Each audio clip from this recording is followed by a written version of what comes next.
Hai, Assalamualaikum. Okey, dalam video pada kali ini aku nak kongsilah dengan korang beberapa jenis-jenis fobia yang ada dalam kalangan masyarakat kita lah. Okey, sebagai contoh, ada yang takut dengan cicak, ada yang takut dengan kilat, ada yang takut dengan semut dan sebagainya. Jadi aku nak kongsikan dengan korang apa yang kita panggil jika takut dengan cicak, takut dengan kilat ataupun takut dengan semut. Okey, sebenarnya fobia ni dia ada banyak. Okey, tapi di sini aku hanya highlight kepada 30 jenis saja. Okey, tanpa buang masa lagi, mari kita lihat jenis-jenis fobia yang ada dalam masyarakat kita. Okey, mari kita lihat yang pertama. Okey, yang pertama adalah aurofobia. Okey, aurofobia ni iaitu takut dengan emas. Okey, untuk pengetahuan korang, okey, apa yang aku baca, emas sebenarnya dia ada energi dia sendirilah. Okey, di mana tak semua orang boleh kena dengan emas ni. Okey, sebagai contoh, ada seseorang tu bila dia pakai emas dia boleh sebagai contoh dia akan rasa sakit badan ataupun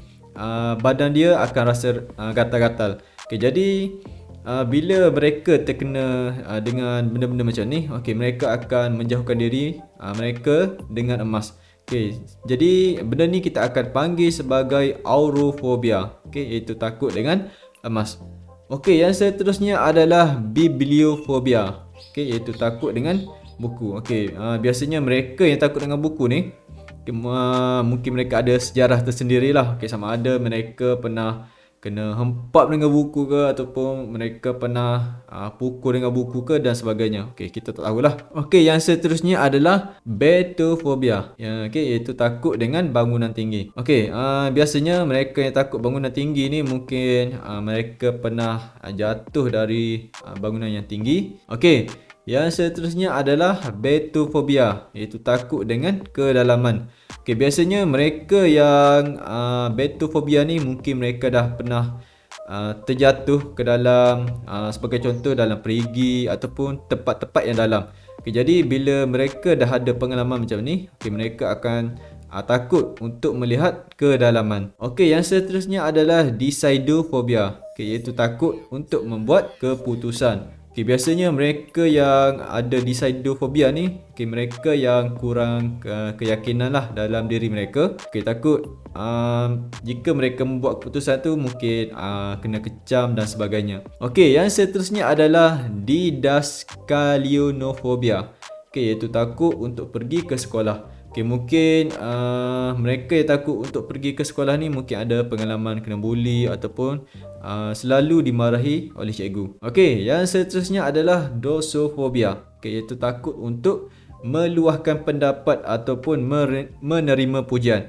Okey, sebenarnya mereka yang takut meluahkan pendapat ni, okey, sebenarnya mereka ada idea, mungkin mereka ada idea yang bagus, okay, tapi apa yang mereka takut adalah takut menerima pujian. Sebenarnya untuk pengetahuan korang, aku pun ada masalah ni, okay, tapi tak terlalu ketara lah. Okay, yang seterusnya adalah esophotrophobia, okay, iaitu takut melihat diri sendiri dalam cermin. Okay, biasanya mereka yang takut untuk melihat diri sendiri dalam cermin ni mungkin wajah mereka berubah daripada kemalangan ataupun sebagainya. Okey, yang seterusnya. Okey, yang ni ramai wanita-wanita ataupun perempuan yang takut dengan kucing. Okey, mereka yang takut dengan kucing ni kita akan panggil sebagai ilurofobia, okey, ataupun felinophobia. Okey, mereka yang takut kena kucing dengan kucing ni biasanya mungkin mereka pernah kena cakar dan sebagainya.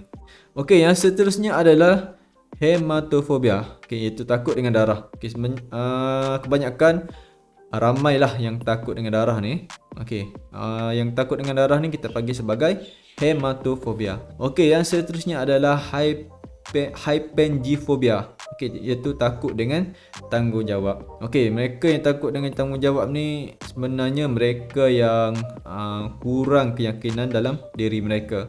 Okay, sebab mereka tak yakin bahawa mereka boleh handle ataupun mereka boleh tangani sesuatu masalah tu. Okey, yang seterusnya adalah hypsiphophobia, okay, iaitu takut dengan ketinggian. Okey, yang tadi takut dengan kedalaman. Okey, yang ni pula takut dengan ketinggian. Okey, kita panggil sebagai height phobia. Okey, biasanya mereka ni mungkin pernah jatuh dari bangunan yang tinggi. Yang seterusnya adalah laterophobia. Okey, iaitu takut berjumpa dengan doktor. Okey, biasanya yang takut berjumpa dengan doktor ni biasanya budak-budak dan juga orang tua lah. Okey, budak-budak ni biasanya bila kita sebut saja nama doktor, biasanya dalam fikiran mereka tu akan terbayang jarum. Okey, sebab tu mereka takut. Okey, manakala orang tua pula, okey, mereka sebenarnya takut berjumpa doktor, takut kena ward ataupun sebagainya. Okey, mereka yang takut dengan doktor ni kita panggil sebagai laterophobia. Okey, yang seterusnya adalah okey, yang ni ramai bukan wanita saja tapi juga lelaki.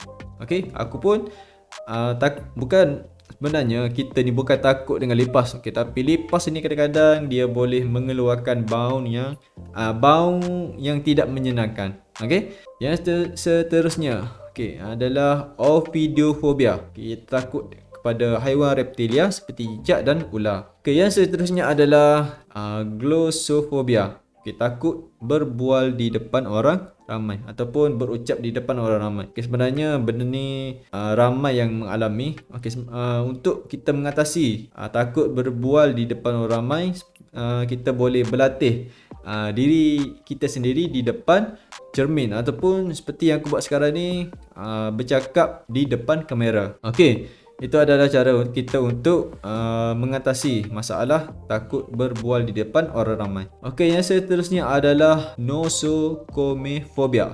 Okey, itu takut dengan hospital. Okey, yang ni lebih kurang sama tadilah dengan takut berjumpa dengan doktor. Okey, yang seterusnya adalah noctiphobia. Okey, iaitu takut pada waktu malam. Okey, yang seterusnya adalah obesophobia. Okey, iaitu takut berat badan naik. Okey, biasanya benda ni yang terjadi pada kalangan wanita lah. Okey, takut berat badan naik. Wanita ni kadang-kadang bila dia makan sesuatu tu, dalam fikiran mereka terus fikir badan akan naik. Okey, yang seterusnya adalah oculophobia. Okey, iaitu takut pada orang ramai.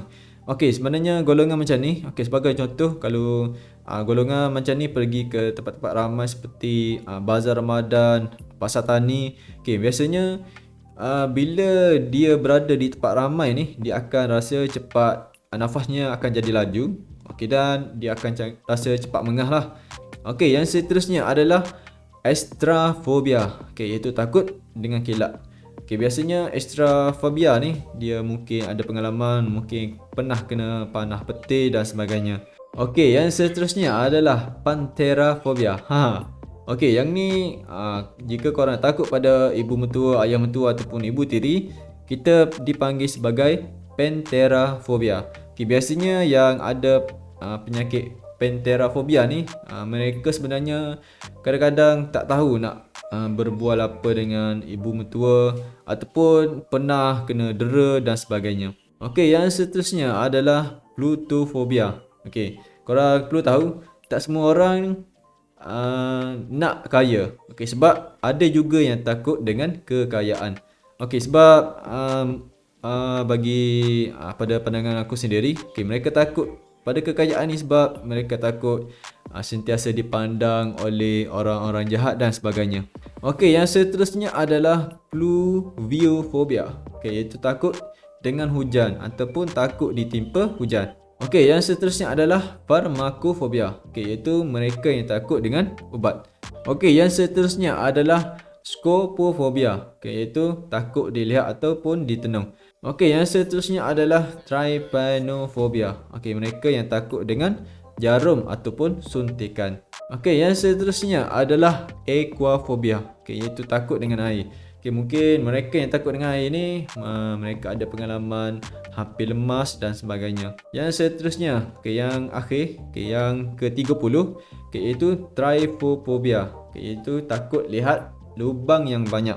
Okey, kalau korang tengok ni, okey, kalau korang tengok di sini ada banyak-banyak lubang lah. Okey, dah sebenarnya jika aku tenung lama-lama pun, Okay, dia akan rasa seram sikit. Tapi aku taklah sampai ada penyakit trypophobia ni.